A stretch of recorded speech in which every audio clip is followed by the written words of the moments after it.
Tony Grazzani. Welcome back to our channel. Again, I'm one of the owners of Upstate Homebuyer Suplex Properties here in upstate New York with my partner Matt. But today we're going to be talking about deals. Okay, so if you've been following, we've been doing a lot of real estate investor mindset and how we develop that and cultivate. Again, this is something I continue to do every day. I'm near where I want to be, but I'm continually working at it, and it's something that it's important to me.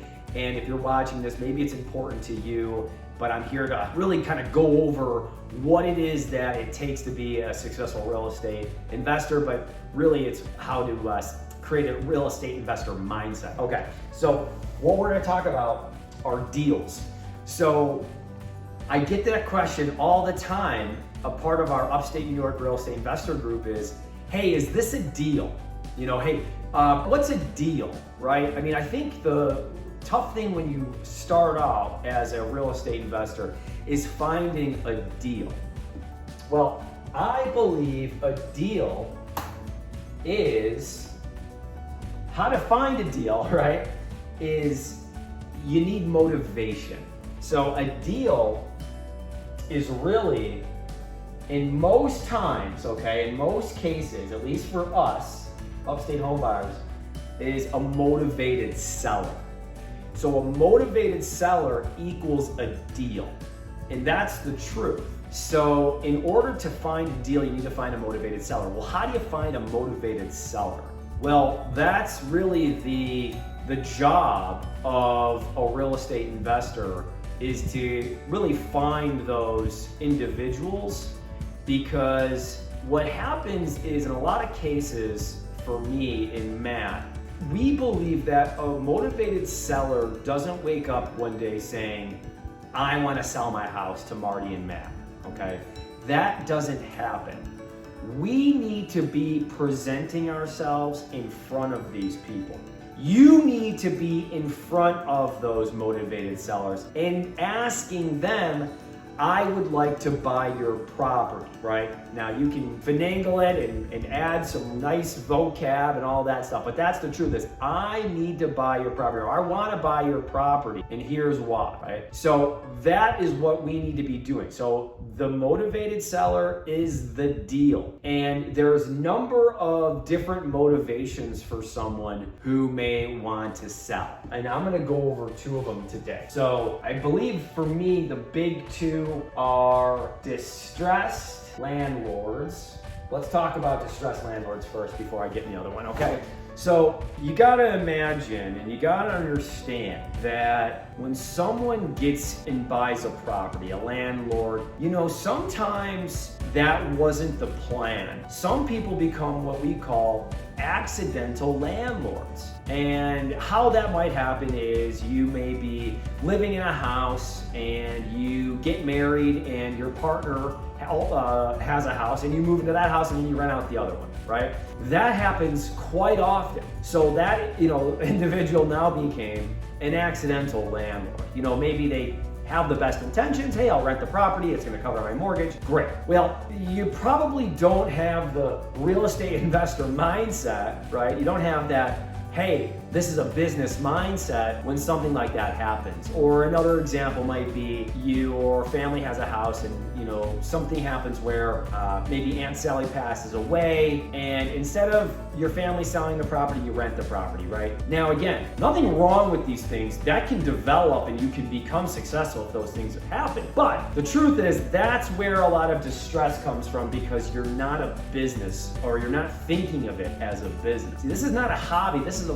real business, and you need to really treat it like a business. So those are the people that you're looking for, because that's where an issue arises, where there's a tenant issue and the tenant stops paying, or the tenant leaves the property and it's a mess. So those are issues that arise quite often, and that accidental landlord doesn't have the tools, like I said, or the resources to combat those things. What happens is they get, truthfully, it's a pain for them. So now the property is starting to become a pain. And that's the other thing, is it's not just having motivated sellers, it's motivated sellers who have this property and it's a pain. So what you hear a lot of times when you're talking and when you're listening to these videos and you want to find pain points from the seller, okay?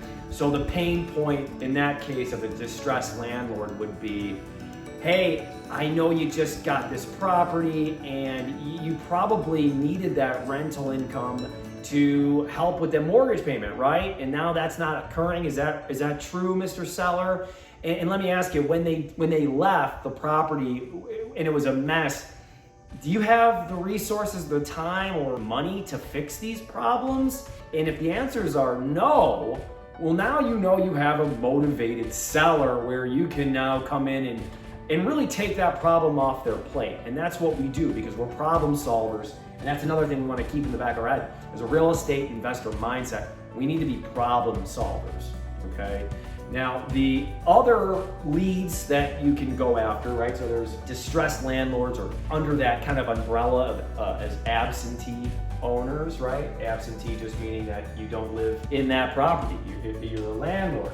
One of the other ones that Matt and I like to talk to is we like to find sellers who may have some problems that are going on with like violations. So we see a lot of violations here in Rochester, and you can actually pull those lists, and it's all right on the city's website. You can find out who has violations.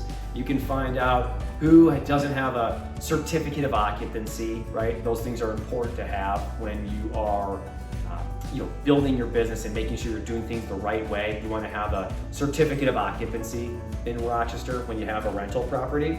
So you'll also notice that there's violations on properties. What does that mean, right? If you have a violation normally being for here, like a high grass issue, okay? What does that mean to me as an investor? Well, that means you are not taking the time to address the problems of the property.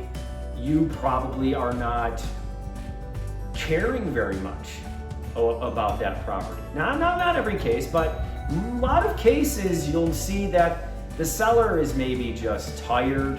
They don't have, again, the time or the resources to make sure that the grass is being cut.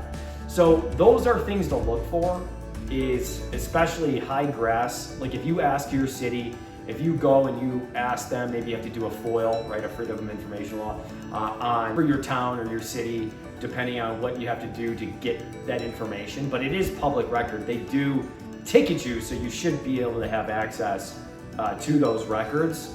But the truth is, those are different things that, again, why someone would want to sell. Well, you're not taking care of the property. It's disheveled. You got high grass. You're distressed. You're an accidental landlord. You didn't mean to really get in this business. You're not treating it as a business, and now you want to get out. Well, there's the motivation, and that's how you find deals. So that's what we wanted to talk about a lot today, is just a little bit about deals, how and what that means, right? Well, it's a motivated seller. That's what that means. So violations in distressed landlords or accidental landlords, those are really two great lists. Those are two sellers that we talk to all the time, and we love talking to them. All right, guys, have a great night. Thanks for tuning in.